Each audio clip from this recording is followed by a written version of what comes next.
Oke, halo kau semuanya. Selamat datang di podcast kita kali ini. Saya Helmi Hasan Syah Prangkuti dan juga satu lagi teman saya, Halo, saya Faustal Gunawan.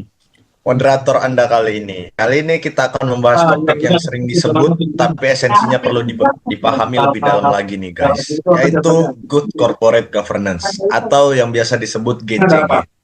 Dan untuk membahasnya kita sudah kedatangan tamu spesial di sini, Kak Cesi sebagai presidir dari Center of Management. Selamat datang Kak Cesi. Halo teman-teman semuanya. Sebelumnya makasih banyak nih udah mengundang aku untuk menjadi ibaratnya sharing-sharing lah gitu bareng teman-teman melalui podcast ini. Oke, terima kasih juga Kak Cesi atas waktu luangnya.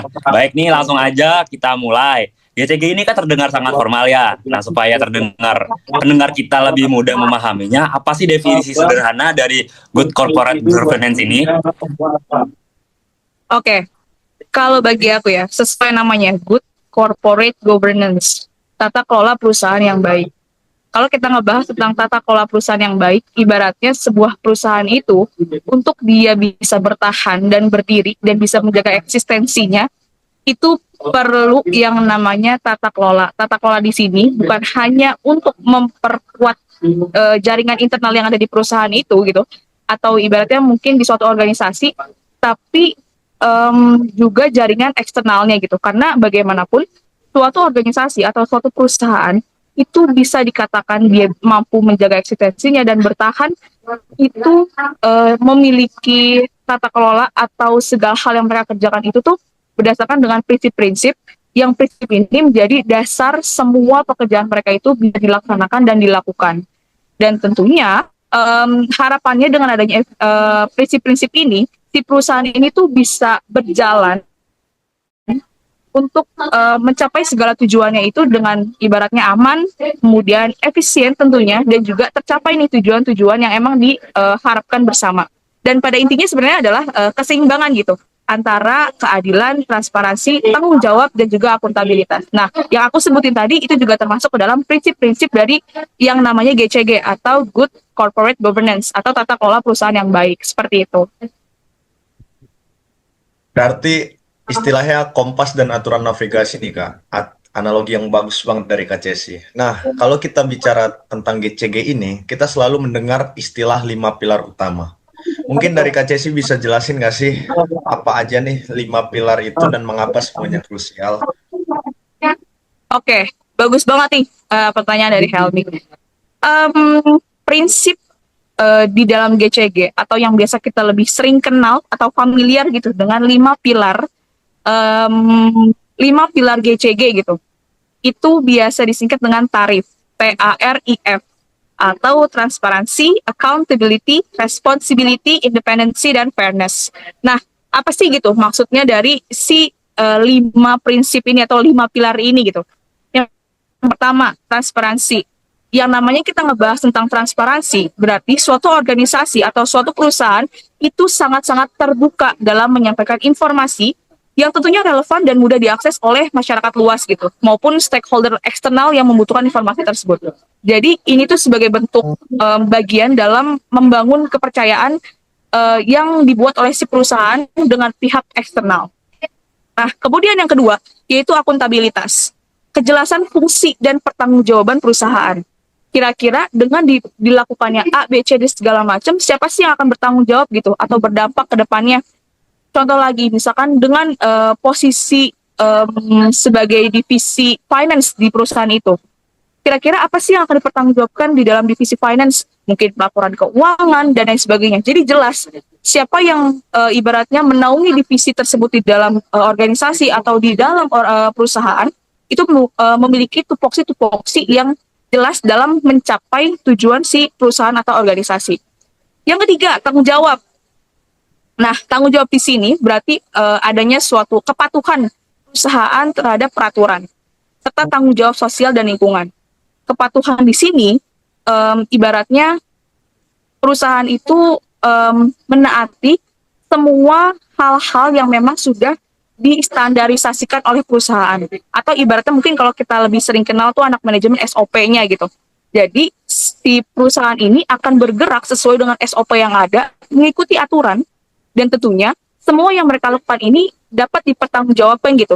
Baik secara sosial maupun juga secara lingkungan. Apalagi kan ibaratnya zaman-zaman sekarang ini ya, maksudnya banyak banget perusahaan yang sangat-sangat mengedepankan ESG gitu. Harapannya ketika si perusahaan ini bisa mempertahankan si ESG ini atau mengedepankan faktor ESG ini, mereka akan semakin dikenal sebagai perusahaan yang memang menjunjung tinggi nilai GCG tersebut gitu. Terus yang keempat, kemandirian. Perusahaan dikelola secara profesional tanpa benturan kepentingan dan tekanan dari pihak yang tidak relevan.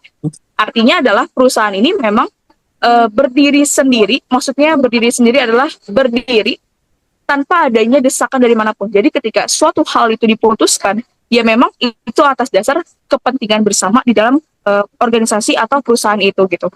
Dan yang terakhir nih, keadilan atau fairness, makanya tarif F-nya fairness. Perlakuan gitu yang adil dan setara kepada seluruh stakeholders, mulai dari pemegang saham minoritas, karyawan, hingga pelanggan. Tujuannya apa? Karena balik lagi gitu, tata kelola perusahaan yang baik berarti dia akan menjunjung tinggi nilai keadilan supaya apa? Supaya seluruh stakeholders yang ada di perusahaan maupun organisasi itu bisa saling mendukung dan melakukan pekerjaan itu secara bersamaan dan memiliki rasa empati dan juga tanggung jawab yang berdampingan seperti itu. Nah, dari kelima pilar ini harus berjalan beriringan. Ibaratnya jika salah satunya pincang, maka tata kelola perusahaan itu tuh bisa bermasalah, yang nantinya akan berdampak dalam jangka waktu yang mungkin juga pendek pun juga panjang. Karena balik lagi GCG, tata kelola perusahaan yang baik. Kalau perusahaan ini nggak menjaga tata kelola ini dengan baik di dalam internal perusahaannya, ya walau alam mungkin nggak akan bisa eksistensi hingga saat ini. Seperti itu. Wah, keren banget sih ini jawaban Kak Jessi. Keren dan to the point banget. Di sini kita bisa paham sih apa 5 pilar dari GCG ini. Nih, jadi kalau boleh aku singkat, GCG ini bukan sekedar urusan birokrasi, tapi fondasi etika dan bisnis yang sehat. Nah, menurut Kak Jessi nih, apa sih manfaat yang paling nyata yang dirasakan perusahaan dengan menerapkan GCG secara konsisten? Oke, bagi aku, menurutku kurang lebih mungkin aku akan memperjelas 3 manfaat utamanya gitu, yang menurutku paling menonjol kali ya gitu bahasanya. Yang pertama, udah pasti menjaga reputasi atau nama baik si perusahaan.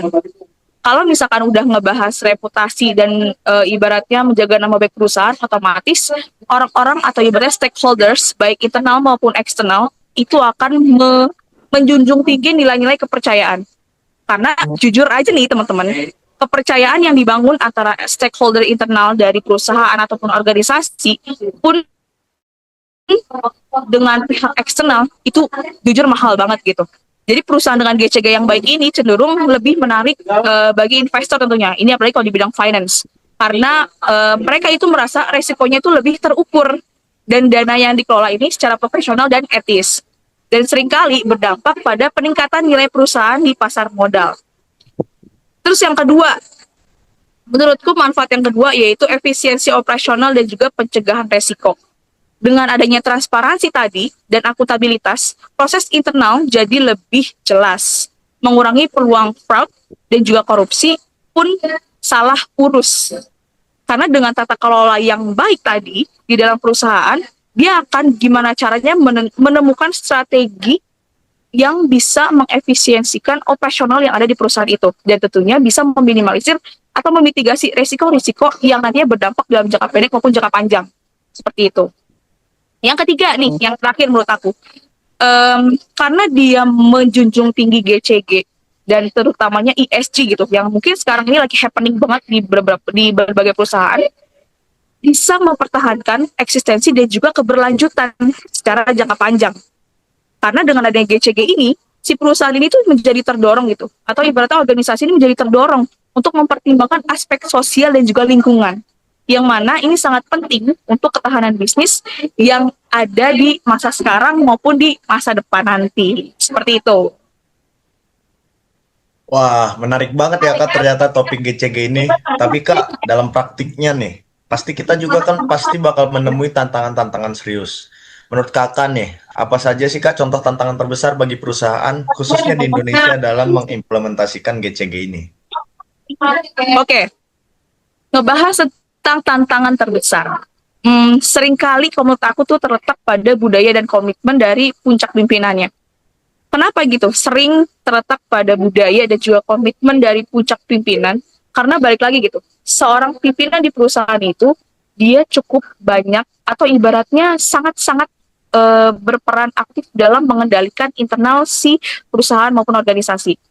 Ibaratnya kalau semisal si ketuanya akan bilang A dan menerapkan budaya A, maka si perusahaan itu secara otomatis akan menerapkan apa yang diperintahkan oleh si puncak pimpinan atau ketuanya gitu ibaratnya.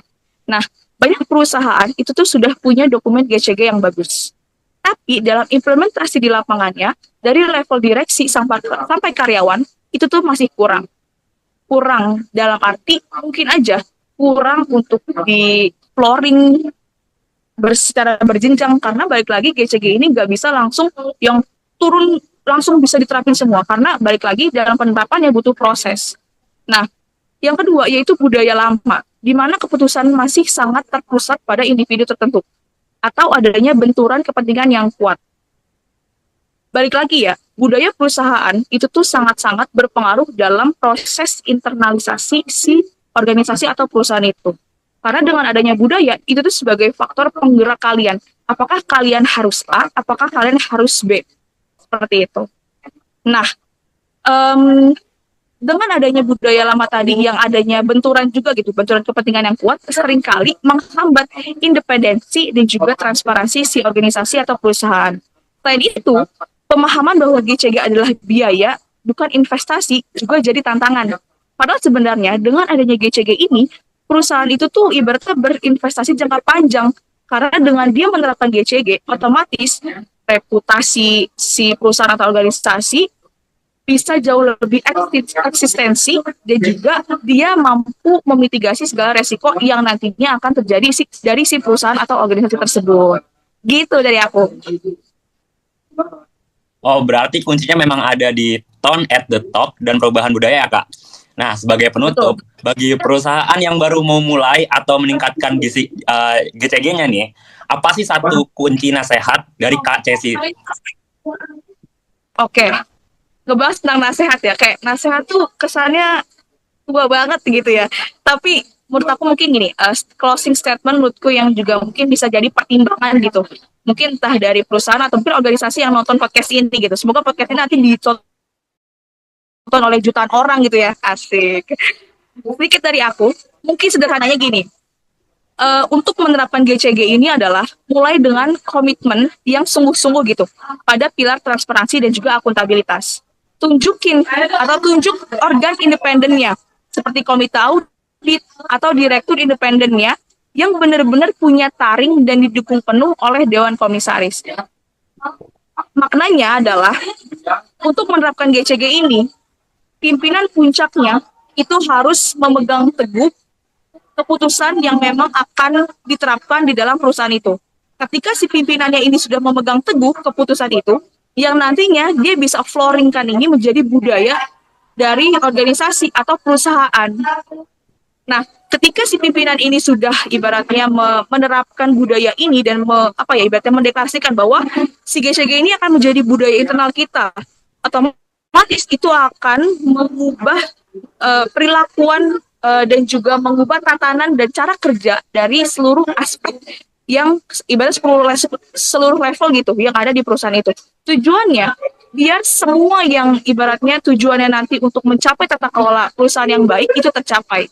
Nah, dan jadikan juga GCG ini tuh sebagai DNA, bukan sekedar ibaratnya kosmetik laporan tahunan. Karena apa gitu? Karena ketika dua pilar ini kuat, pilar lainnya itu akan lebih mudah untuk menyusul. Jadi dengan adanya tadi transparansi dan akuntabilitas dan sokongan dari pimpinan yang membuat GCG ini menjadi budaya internal dari perusahaan atau organisasi, maka aspek-aspek lainnya itu akan mengikuti. Dan nantinya setiap jenjang level yang ada di perusahaan atau organisasi itu akan mengikuti dengan sendirinya gitu. Oke, terima kasih banyak Kak. Jadikan GCG sebagai DNA, bukan hanya sekedar kosmetik. Kalimat penutup yang sangat kuat dan luar biasa. Terima kasih banyak atas wawasan yang luar biasa pada hari ini, Kak Cesi. Siap, sama-sama.